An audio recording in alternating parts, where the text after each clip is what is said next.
Don't worry, be happy. Putin refuses to condemn Trump over Paris climate change accord as a German newspaper prints Earth to Trump, FU. And Europe and China vow to uphold the hard-won agreement.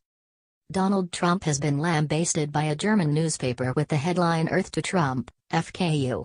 After he pulled out of the Paris climate change accord as world leaders unite to criticize him. The Berliner Kurier used the expletive headline as German Chancellor Angela Merkel on Friday vowed more decisive action than ever to protect the climate after the U.S. pullout.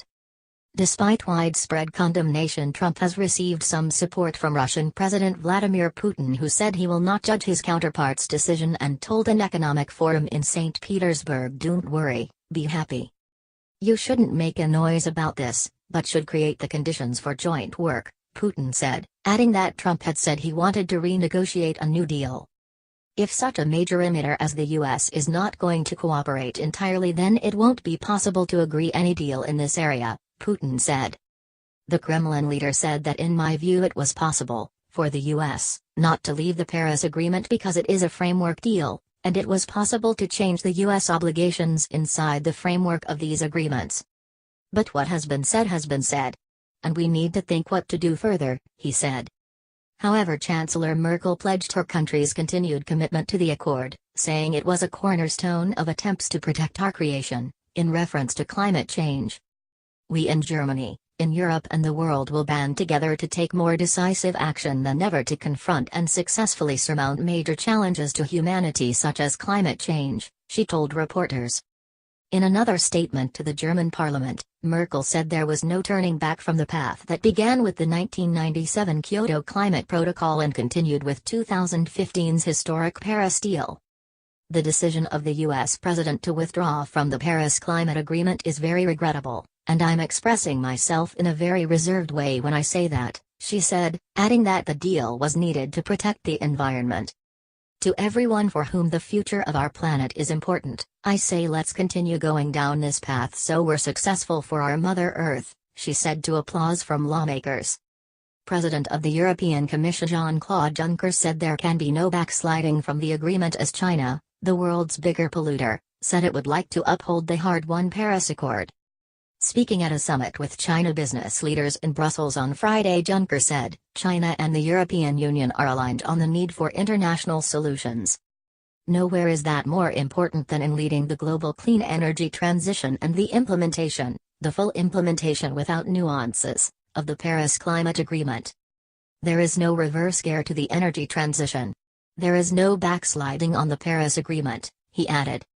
Soon after Trump announced his pullout on Thursday, French President Emmanuel Macron delivered a cutting rebuke, calling his decision a mistake that threatens the world, not long after a phone call where Trump told him about America's strong record on the environment. "Wherever we live, whoever we are, we all share the same responsibility. Make our planet great again. Thank you," Macron said at the end of videotaped remarks released as counter-programming immediately following the president's Rose Garden speech announcing the U.S. would pull out of the Paris Climate Accord. Speaking directly to the camera in English, in remarks released following Trump's, the newest leader on the European stage described the threat of climate change, something the president didn't address in his remarks. Macron said, "If we do nothing, our children will know a world of migrations, of wars, of shortage. A dangerous world. It is not a future we want for ourselves. It is not a future we want for our children. It is not a future we want for our world." In London, British Prime Minister Theresa May told Trump, during a phone call in which he informed her of his decision, that the climate accord was a safety net for future generations, Downing Street said.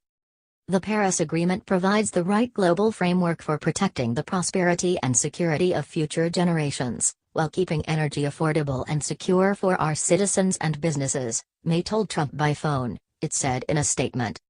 In addition to Macron's speech denouncing President Trump's decision, continental Europe's three biggest economies, Germany, France and Italy, issued a joint statement to criticize the move and slap away his offer of renegotiating the deal. "We note the United States' decision with regret," they said, describing the carbon curbing accord as a vital tool for our planet, our societies and our economies. "We are firmly convinced that the agreement cannot be renegotiated," they added, referring to Trump's announcement that Washington was open to negotiating a new agreement. North of Washington, D.C., Canadian Prime Minister Justin Trudeau also called Trump to express his disappointment at the decision, but said he was inspired by the growing momentum around the world to combat climate change and transition to clean growth economies. Prime Minister Trudeau's Environment Minister Catherine McKenna said, "Canada is deeply disappointed at the U.S. position. The Paris Agreement is a good deal for Canada and it's a good deal for the world. No one country can stop action on climate change." New Zealand's Climate Change Minister Paul Bennett said that so much of what Trump said is wrong, arguing that America was not paying a disproportionate cost to be part of the deal. Australia's Environment and Energy Minister Josh Frydenberg said the agreement was meaningful even without Washington's participation. Mexican ministers said the world had a moral imperative to live up to the commitments made in the Paris Climate Pact, while Brazil's foreign ministry said it was concerned and disappointed by Washington's move. Venezuela and Argentina also denounced the decision. Fiji's Prime Minister Vork Bainimarama, who will serve as president of UN climate talks in Germany later this year, labeled Trump's announcement deeply disappointing. While the loss of America's leadership is unfortunate, this is a struggle that is far from over, he said. In unusually strong comments, Japanese Environment Minister Koichi Yamamoto said, "It's as if they've turned their back on the wisdom of humanity. In addition to being disappointed, I'm also angry." President Trump said he made the decision to pull the U.S. out of deal, ratified by 148 nations after lengthy discussions in December 2015, as it was bad for American jobs and bad for the environment, daring the opprobrium from foreign leaders, environmentalists, scientists and celebrities. "We don't want other leaders and other countries laughing at us anymore. And they won't be. They won't be," Trump declared. "I was elected to represent the citizens of Pittsburgh, not Paris." Before he even sat down, his predecessor Barack Obama launched an all-out assault, saying Trump joins a small handful of nations that reject the future. The leaders of France, Germany and Italy said the decision was regrettable and that the deal was non-negotiable. Elon Musk, the Tesla billionaire, said he was quitting advising the White House, tweeting, "Leaving Paris is not good for America or the world." Trump complained in the White House's Rose Garden that major polluters like China are allowed to increase their emissions under the agreement in a way that the U.S. cannot. India is hinging its participation on billions of dollars of foreign aid. "The bottom line is that the Paris Accord is very unfair, at the highest level, to the United States," he said. He argued later, the agreement is a massive redistribution of United States wealth to other countries. "This agreement is less about the climate and more about other countries gaining a financial advantage over the United States," he contended. Trump said he would end the United States' participation in the United Nations Green Climate Fund for the same reason. The UN program asks developed countries to provide billions in foreign aid on top of what the U.S. already gives. "Many of the other countries haven't spent anything, and many of them will never pay one dime," he said. In another slap at the European leaders who'd lobbied him last week to stick with the agreement, including France's Emmanuel Macron, Trump said his Paris exit is a reassertion of America's sovereignty. "Foreign leaders in Europe, Asia and across the world should not have more to say with respect to the U.S. economy than our own citizens and their elected representatives," Trump proclaimed. Trump told off naysayers in a lengthy explanation of his decision and the effect he expects it to have on the U.S. economy as the sun beat down on his audience. For nearly half an hour Trump railed against the accord he said would result in lost jobs and a very diminished quality of life for families in America. The Paris Agreement handicaps the United States economy in order to win praise from the very foreign capitals and global activists that have long sought to gain wealth at our country's expense. "They don't put America first. I do and I always will," he said. He outlined what he said the accord would do to the American economy: 2.7 million lost jobs by 2025, $3 trillion in lost GDP by 2050, and an average household income loss of $7,000. Trump said he would be willing to get back in the accord, or one that has the same goals, but only if he is allowed to renegotiate the terms of the United States participation. Among Trump's reasons for leaving the Paris Agreement was the massive legal liability that administration lawyers had warned him about. The Republican president also said he could not back the agreement in good conscience, from an environmental standpoint. As someone who cares deeply the environment, which I do, Trump said, I cannot in good conscience support a deal that punishes the United States, which is what it does. The world's leader in environmental protection, while imposing no meaningful obligations on the world's leading polluters. Trump specifically named India and China as countries that can do what they like to the detriment of the United States economy. China will be allowed to build hundreds of additional coal plants. So we can't build the plants, but they can, according to this agreement, he said. India will be allowed to double its coal production by 2020. Think of it, India can double their coal production. We're supposed to get rid of ours. Even Europe is allowed to continue construction of coal plants, the president said. Trump ended months of speculation in the afternoon Rose Garden event that was promoted with all the anticipation of a major press conference. He sided with conservative groups over world leaders and his daughter Ivanka, declaring that the accord poses a dire threat to the American economy and jobs market. Sitting in the front row for Trump's outdoor speech was Chief Strategist Steve Bannon, EPA Administrator Scott Pruitt and Vice President Mike Pence, all of whom were part of a push to leave the agreement. Ivanka was not there to see more conservative advisers applaud loudly as her father said the United States was out of the treaty. Neither was her husband, Jared Kushner, one of his closest aides, who had also been pressing Trump to stay in, especially if the U.S. could lower the percentage by which it has to cut its emissions. Trump said Thursday that he would be willing to sit down with world leaders and discuss a new deal for the United States that serves the country's interests. The leaders of Germany, Italy and France rejected his offer in a joint statement immediately after.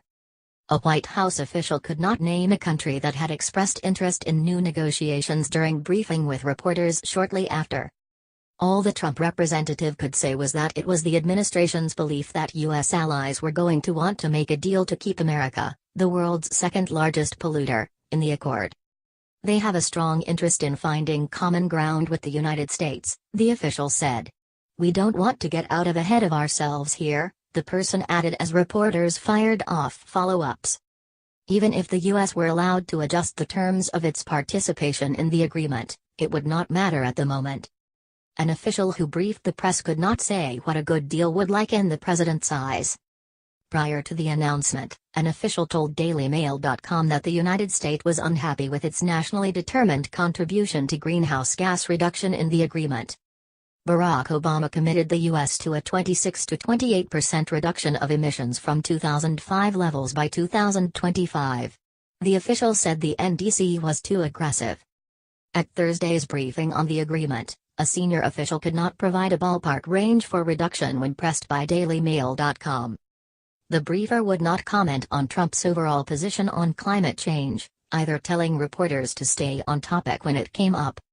Trump presented himself Thursday as an environmentalist and shared concerns that the Paris Agreement in some ways does not go far enough. He said in a 2012 tweet that was not far off from his other comments in the Rose Garden that climate change was a hoax, though, and has slammed the idea that human activity has contributed to the warming of the planet. Asked about Trump's beliefs on Tuesday, White House Press Secretary Sean Spicer told a reporter, "Honestly, I haven't asked him. I can get back to you." The president's current thinking was still an unknown on Thursday. A senior official who was put behind the podium to answer questions on Paris provided the same excuse as Spicer. "I have not talked to the president about his personal views," the official said. A week ago, an official close to the talks said of Trump's position on climate change, "I think what's not real is the environmentalist sort of conception of it, which is this like notion that we're on the cusp of a major apocalypse. Is the climate changing? Has it changed? Sure. But that's like a trite point. So what? The point is sort of, what's driving it? What are the factors that are driving it? What's the human impact?" Continuing, the official said, "Do we care about that?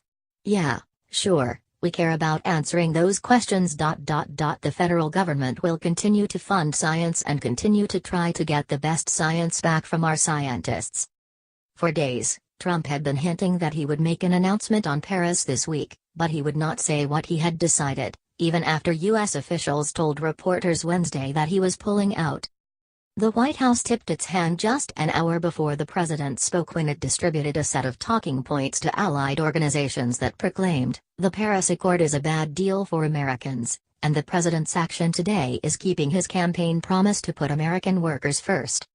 The document said the U.S. is exiting the International Climate Accord because it is in the best interest of U.S. economy. A successful businessman before he was elected, Trump has already taken steps to end the job-killing regulations his predecessor enacted in order to bring the U.S. in line with the Environmental Pact. In a May 26, 2016 speech to a gas and oil-friendly crowd in Bismarck, North Dakota, he had declared flatly, "We are going to cancel the Paris Climate Agreement."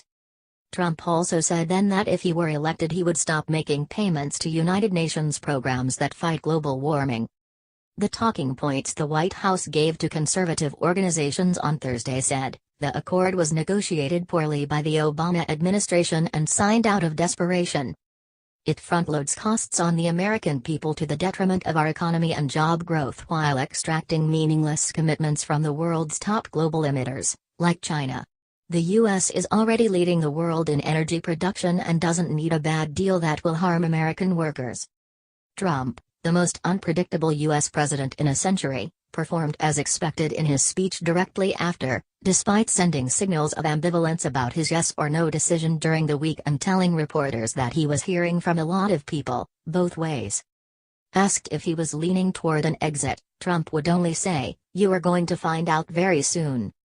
European allies had begged Trump not to ditch the pact last week, and the White House said the president was considering their position, even though that did not appear to be the case on Thursday.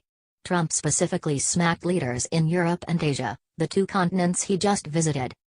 When White House sources said he was pulling out on Wednesday morning, the reports set off worldwide condemnation led by the United Nations Secretary General.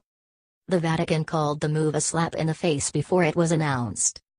Bishop Marcello Sanchez Cernuto, head of the Pontifical Academy of Sciences, said, "If he really does pull out, it would be a huge slap in the face for us. It will be a disaster for everyone." The Holy See's government was among those that had asked Trump not to back away from Paris. The Pope gave the U.S. president a copy of his climate change document. Microsoft, Apple, Facebook, Google, Gap, Mars and Tiffany & Company joined a group of large businesses in publishing an open letter to Trump asking him not to end the United States' participation in the global warming agreement. Their ask ran as a full-page ad in the New York Times and the Wall Street Journal on Thursday. Minutes after Trump's announcement, Tesla's Elon Musk said he was cutting ties with the White House. "I'm departing presidential councils. Climate change is real. Leaving Paris is not good for America or the world," Musk tweeted. Hours later, Disney CEO Bob Iger made the same announcement. "As a matter of principle, I've resigned from the President's Council over the Paris Agreement withdrawal," Iger tweeted. The billionaire had warned Wednesday that he would no longer participate in White House councils if Trump went ahead with his plans to exit Paris. It was apparent Thursday that the president didn't care.